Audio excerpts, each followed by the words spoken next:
Danger Dolan. From bosses clearly designed to make you buy a guide, to encounters that make you want to pull your teeth out, we count 15 of the hardest video game bosses ever.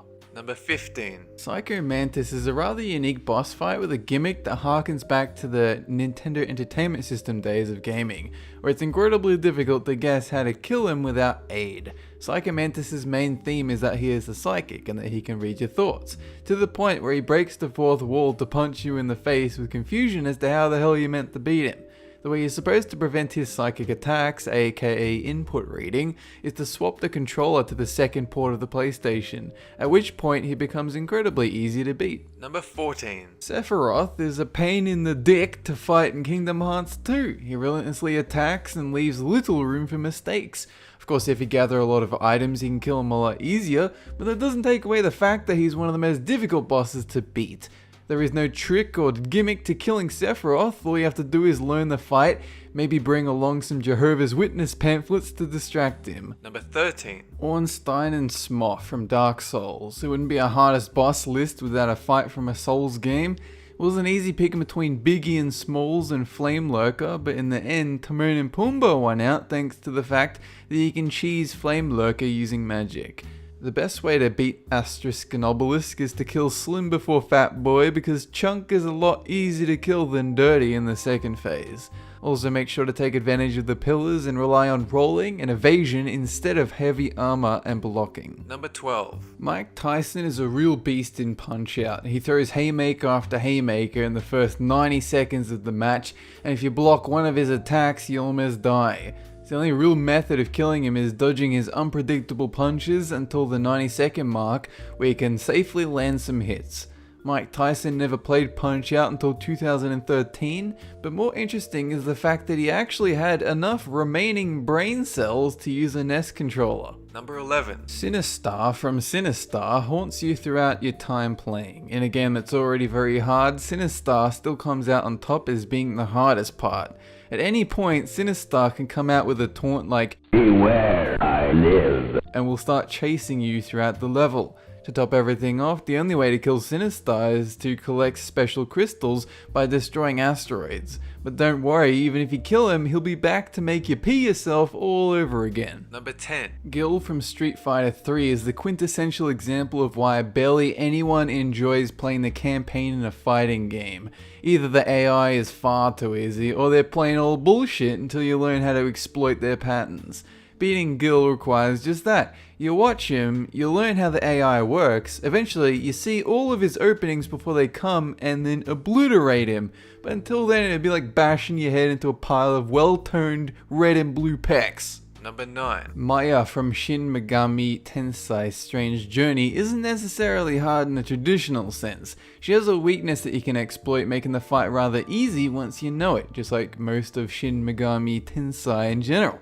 But if you don't know that she's weak to gun attacks, she'll kill your entire team almost instantly. However, even though she's weak to gun attacks, she can still use a skill that doubles her evasion and accuracy, and the MC special gun attack still counts as magic and will wipe out your party. So to beat Maya without a guide, the best thing to do would be to cry about how there's no BFG in Strange Journey. Number 8. Cthun in World of Warcraft. This boss was considered unbeatable by the WoW development team, so why wasn't it higher on the list? Because it was just poorly balanced and shouldn't have made it past the playtesters. After they hotfixed it a couple of times, it was brought down to a beatable but still frustratingly difficult extract of hentai tentacle rape porn. Another reason it's not higher on the list? If you logged in today with your level 100, you wouldn't even have any issue beating it. The only way to make it challenging is to get 39 people at level 60, and even then who knows how easy it would be 5 expansions later. Number 7. Ultimate Ulmer Ninja Gaiden Sigma. Not to be confused with the cute little ray of sunshine from Fear, this is a real pain in the gluteus maximus to beat, especially on the harder difficulties. Ulmer will shoot fireballs at you, crush you with her tail and make you plead mercy over and over while your pants are slushy and no longer smell so good. Luckily, she has some weaknesses. The Nimpo and Flying Swallow technique will immobilize her for what feels like an extremely brief period of time. Number 6. Elizabeth from Persona 3. The seemingly innocent Elizabeth is the horrendously difficult optional boss in Persona 3. Seems she wants to repay you for all the dates you took her on with a world of crushing despair. She swaps personas every turn, thus changing her weaknesses and strengths each time, as well as hitting you like a truck, but wait, there's more. You can't bring any of your allies to face her, as she will instant kill you if you have 2 or more people in your party. The best way to beat her?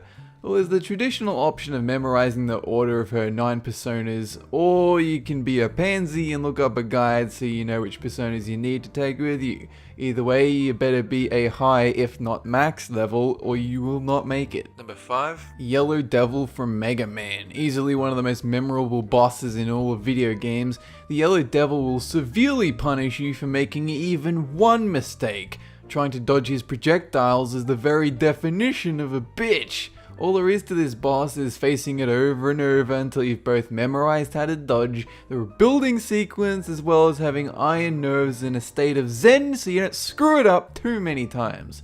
Of course, as mentioned in my exploit video, you can always cheat your way through the fight, but where's the fun in that? You'd probably get more out of a YouTube video of someone beating it properly. Number 4. Awakening Daimon, Dragon's Dogma Dark Arisen. The Bitter Black Isle is one of the hardest areas to defeat in the 7th generation of console gaming, especially when you consider the game's technical limitations, the poor frame rate and stupid porn AI. But the hardest part of it all is when you revisit the last boss, Daimon, in his awakened form.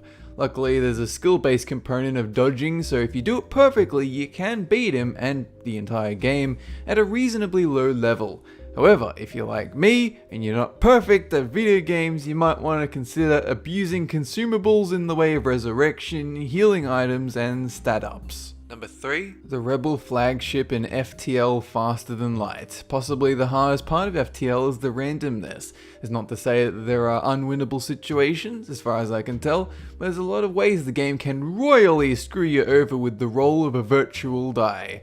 Even reading the guide on how to kill the RSS is an effort. Well, not really, but you get my point. The worst part is that you'll probably need a decent amount of practice and knowledge of the fight to beat the RSS. Why is that the worst part? Because you only get one life, and if you refuse to choose the easy difficulty when you're getting to the final boss, even once, it could easily take days of gameplay. This is one of the few games that nobody should be ashamed of saying that they played on easy. Number 2. Trial 100 in Final Fantasy XII International Zodiac Job System. One of the lesser known boss fights in the Western world thanks to the difficulty to even reach it, as well as the fact that this particular edition of Final Fantasy XII wasn't released outside of Japan. But it doesn't mean it should be ignored because it is a doozy of a fight. With 5 of the hardest bosses together in one encounter, you practically need to use the cheapest strategies and perform them perfectly. There's really no way around it. But with that said, if you figure out the strategy and have the right preparation, it's feasible for most people to beat it. Note, this doesn't make it easy, only feasible. Number 1. The last boss in Drakengard III. Imagine, if you will, a game series focused on story, with bad combat layered on top. You got it? Right, now take a flower, mix it with a few animatronic statues of girls and a catchy tune, then add in Through Fire and Flames on expert mode and change the rules so if you fail even once you have to start over. So what are we left with? The last boss of Drakengard III. But I didn't even mention the secret chemical X. I'll tell you what the X stands for.